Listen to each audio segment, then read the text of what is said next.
Take a look at NVIDIA.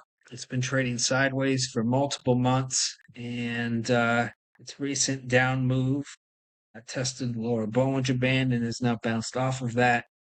And it is a higher low from this double bottom that they made in November and December in this consolidation phase. So if it continues to kind of this sideways to slightly higher tape action and it trades up towards the 192 to 193 level, right around this upper Bollinger Band, I think that's a early entry buy point. And if the other Mag 7 stocks come out with positive news about their capex in the future, that could be a driver that pushes NVIDIA towards this 193 level, and that can form an early entry breakout buy point, and then you can look for the stock to trade up towards 200 as we head into earnings, and then that could set up for a move higher to all-time highs above the 211 level. So we'll see how that plays out, but NVIDIA is definitely a stock to keep on your watch list as we go into the heart of earnings season, because these other Mag 7 stocks have a big impact on what NVIDIA does before NVIDIA announces earnings, as these hyperscalers are the main customers for NVIDIA. Let's take a look at the next Mag 7 stock, Microsoft.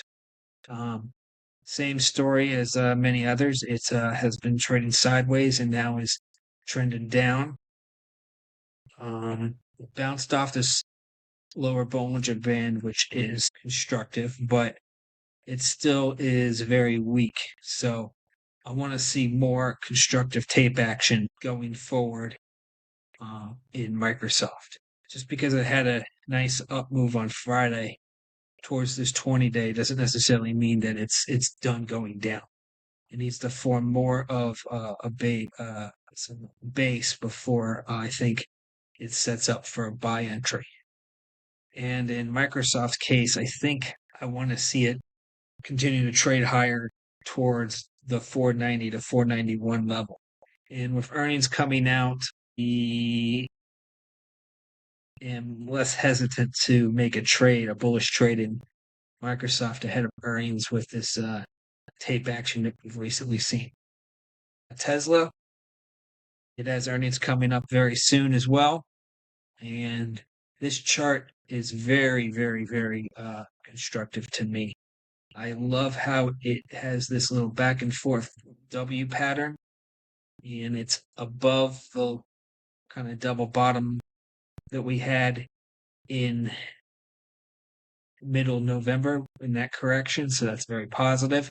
It's right at that 20-day moving average. I love when the stock has a higher low, bounces off the lower Bollinger Band and trades to the 20-day. It's a good early entry point, and you can look for the stock to trade up to the upper Bollinger Band and even to make all-time highs above the 500 level. Again, all that is conducive of what Elon Musk says during earnings, but if you want to take that shot, I think Tesla sets up for a great trade here right at 449. If there's one Mag 7 stock that I'd like to own calls in going into earnings, Tesla is the one, because of this positive tape action, the way it's bounced off the lower Bollinger Band and trades right here at the 20-day. It's set up for a move higher into earnings, and if earnings are good, you can see an all-time high above 500. This move right here up in Tesla, I think, is on the heels of Elon Musk speaking in Davos. So all this is very constructive, and the slow line long-term momentum in the 310 oscillator is starting to turn higher, which I think is very constructive, as the short-term momentum in the fast line and in the rate of change have already turned higher, as the stock is right at the 20-day moving average. So all that is very bullish for Tesla, and this is the one stock that I like to buy calls in before earnings.